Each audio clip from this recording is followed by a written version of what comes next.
guys, good afternoon sa inyo lahat. Ito si Gene. Welcome sa 11.9 Workshop. So guys, before we go on, gusto ko rin pasalamat sa inyo. Maraming salamat sa inyo. Wala sa pagsuporta sa 11.9 Workshop. Sa lahat ng mag-like, nagko-comment, nag-share, at syempre sa mag-subscribe. At kung di pa subscriber guys, subscribe naman kayo dito sa 11.9 Workshop. Okay? So guys, meron tayong special na project na gagawin ngayon, no guys? Kasi matagal ko nang gustong gawin ito, no? So dito sa shop ko, if you know na matagal na kayo sumasubaybay sa 11 workshop, yung workshop ko na to is nasa third floor ng aking bahay.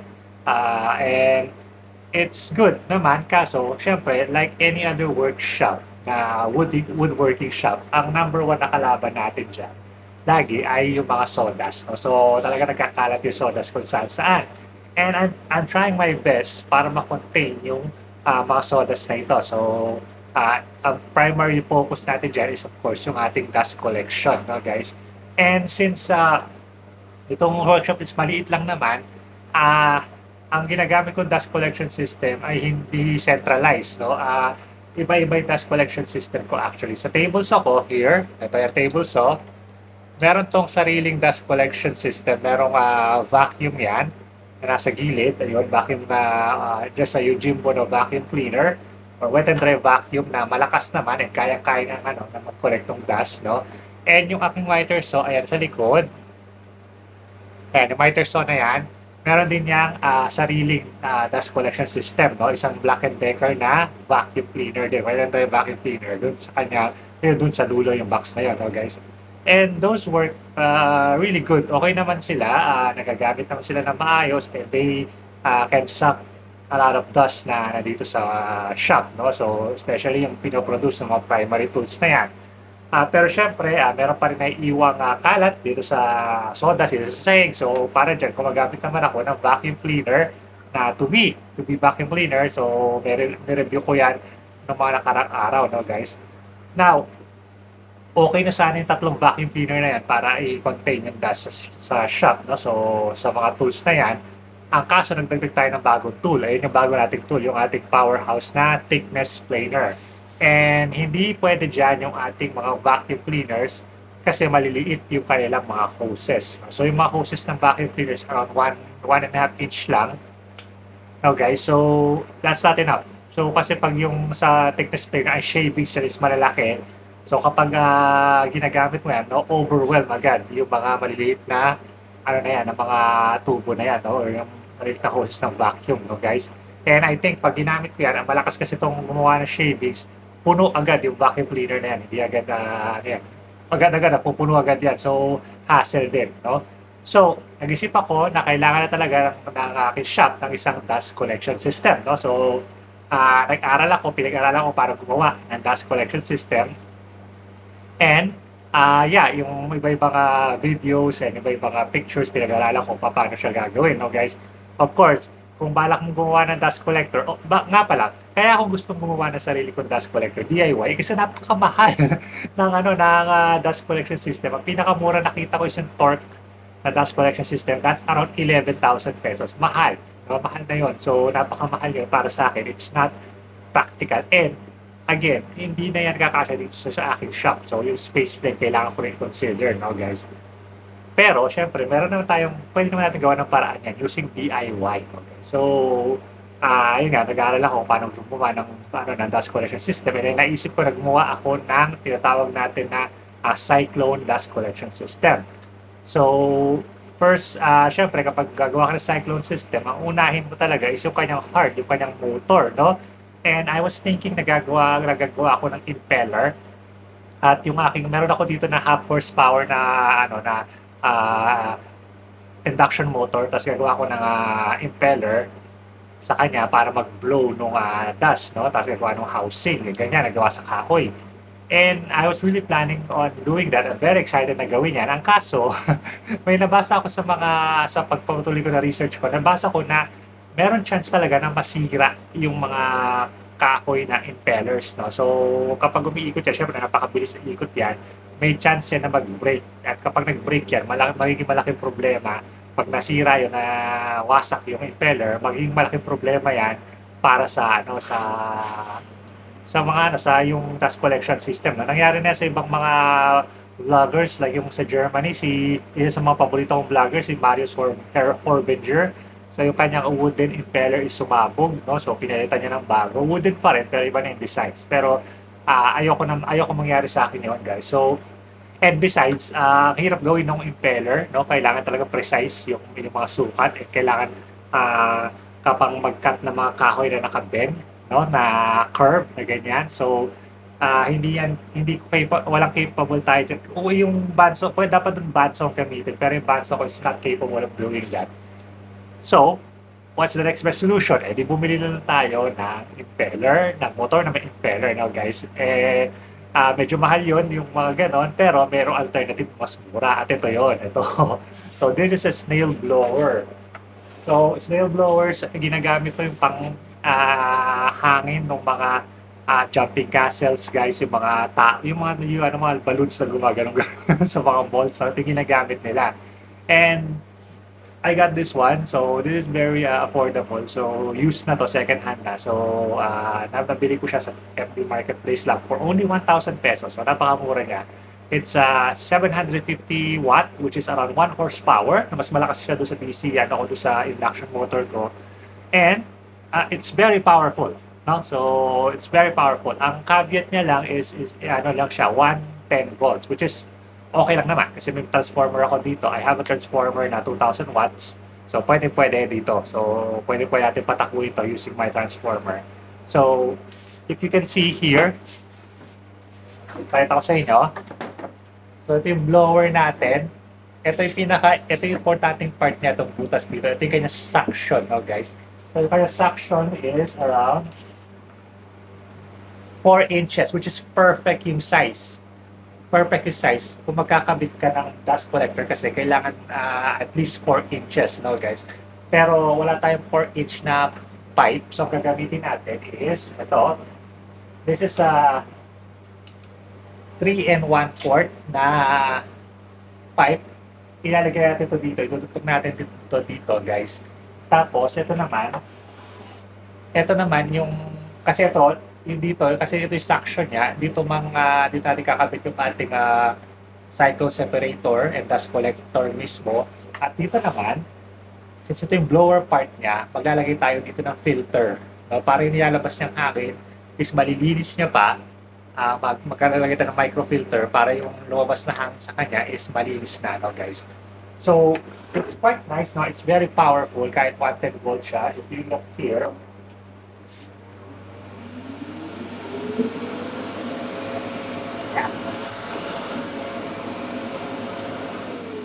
malakas siya, guys, and hindi siya masyadong maingay. So, I'll show you kung gaano siya kalakas. So, may plywood tayo dito.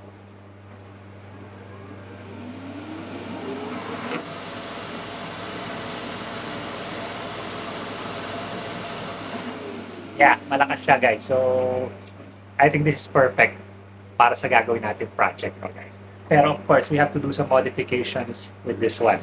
So tara, guys, buksan natin to, tingnan natin kung ano yung mga, sukatin natin yung mga kailangan natin, and then i-modify natin para malagay natin ito dito sa harapan. Okay? Let's go!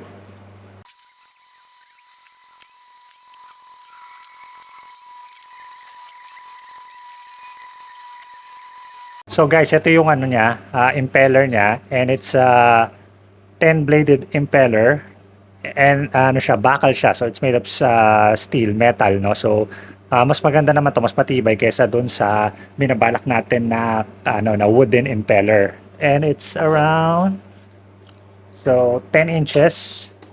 10 inches yung laki. So I think that's close enough. That's perfect, no, guys. So ang gagawin natin ngayon, kunin muna natin ito, takip na to, and then dito natin i-mount yung ating pipe na to. Ayan. So dyan. So, and it's good kasi meron na siyang mesh, no, para hindi pumasok yung mga malalaking chips. Kasi madalas yan na nakakasira sa mga impeller yung pag napapasukan ng malalaking chips yung loob. So kailangan, kung may makapasok man dito na hindi mahuli ng ating cyclone, ang makapasok sa kanya is mga fine dust lang, no? So yung sobrang fine lang na dust, at yun naman ay mahuhuli dun sa ating filter na ikakabit natin dito sa labasan niya ng hangin, no, guys. So yun, at least that's how it's supposed to work. Okay, so tara guys, ayusin natin to, modify natin.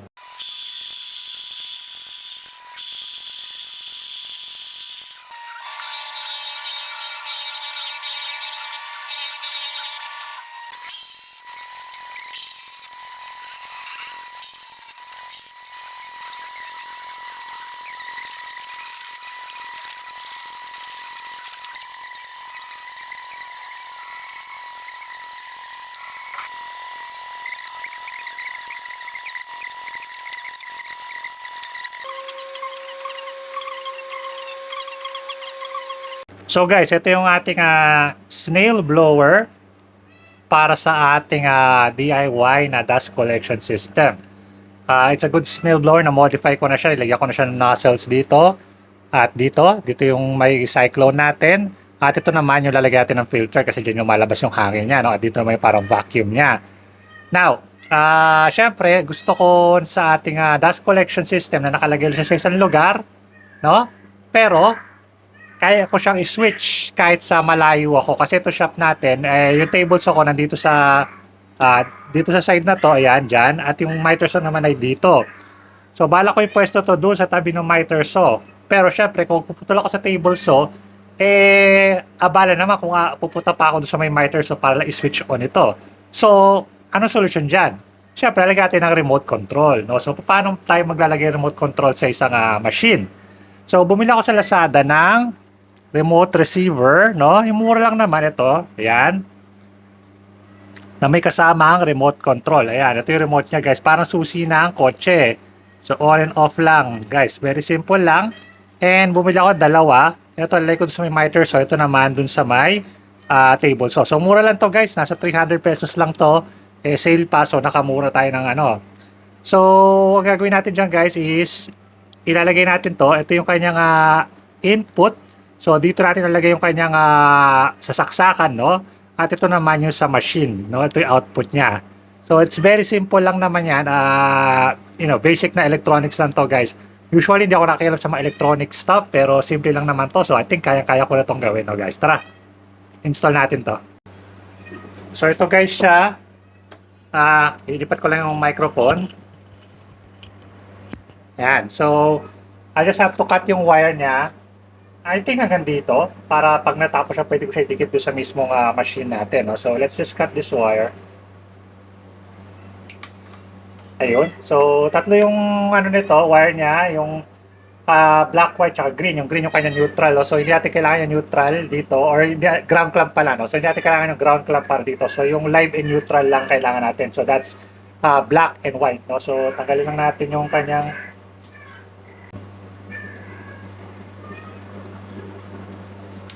yan.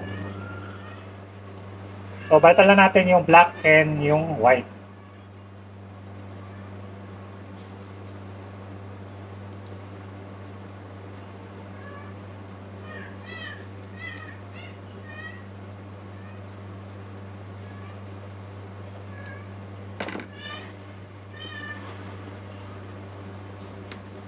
Okay, tapos same case dito naman.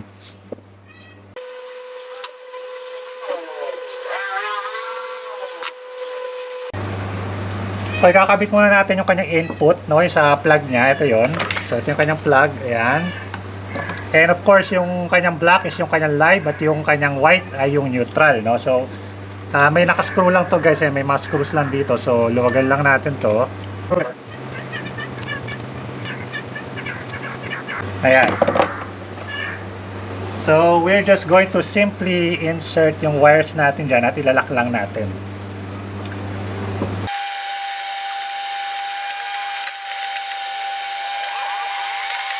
Okay, so yan yung input. So, yan yung 220 volts ng kuryente. Dito naman sa kabila is yung kanyang output. So, ito yun sa machine natin talaga. So, ganun din. Ganun lang kasimple, guys. Same process lang.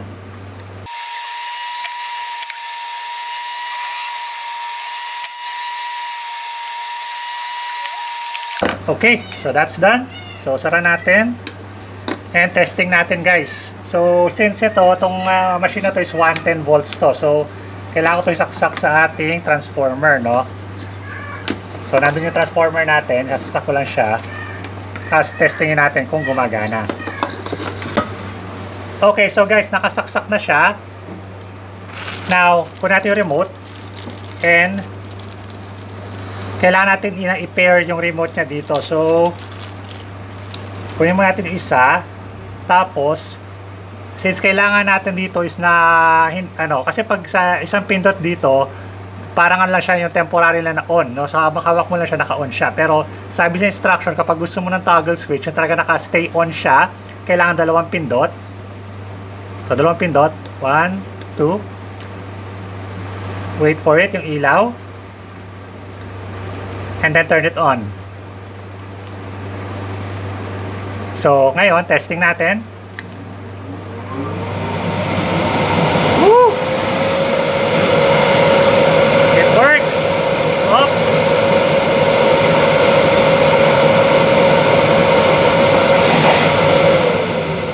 Ayun. Wow, it works! Kaso hindi gumagana yung off niya, yung on lang. So, on.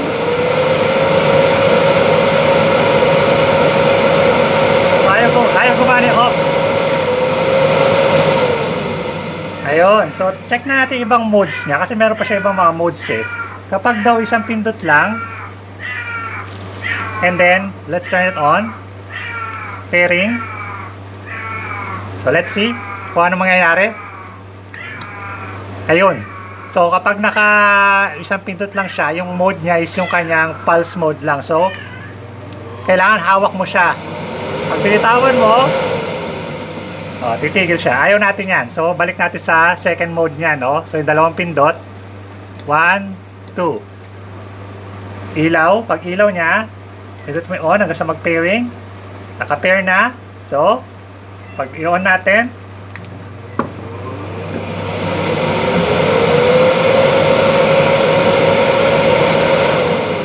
off. That's so cool. Ayos na ayos. So, yun siya naman. Try natin isang remote control.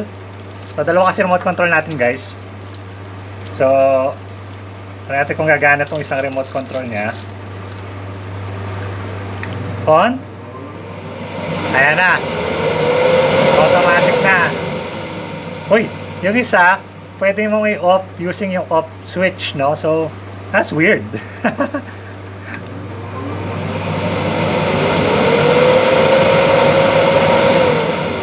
Ayun, kasi ito binili ko. Ito separate kasi yung binili ko na to eh.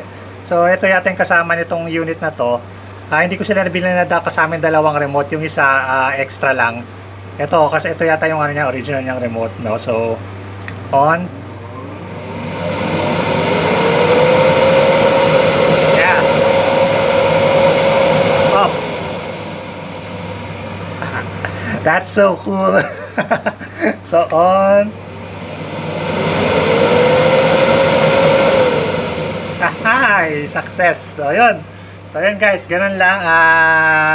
Mag-install ng remote control sa inyong mga tools, no? So, like this one, dust collector. Pwede rin ito sa ibang tools, guys. I think hanggang 3,000 watts na tools kaya niya. This one is only 750 watts. So, kaya-kaya niya yung ating dust blower. And it's only 110 volts. So, yeah. So, yeah. I can't wait na mabuo ko na itong dust collection natin, no guys. So don't worry, ipopost ko naman sa inyo lahat yung mga build videos nito. So yun lang guys. I'll see you guys next time. This is Eugene from 119 Workshop. Adios.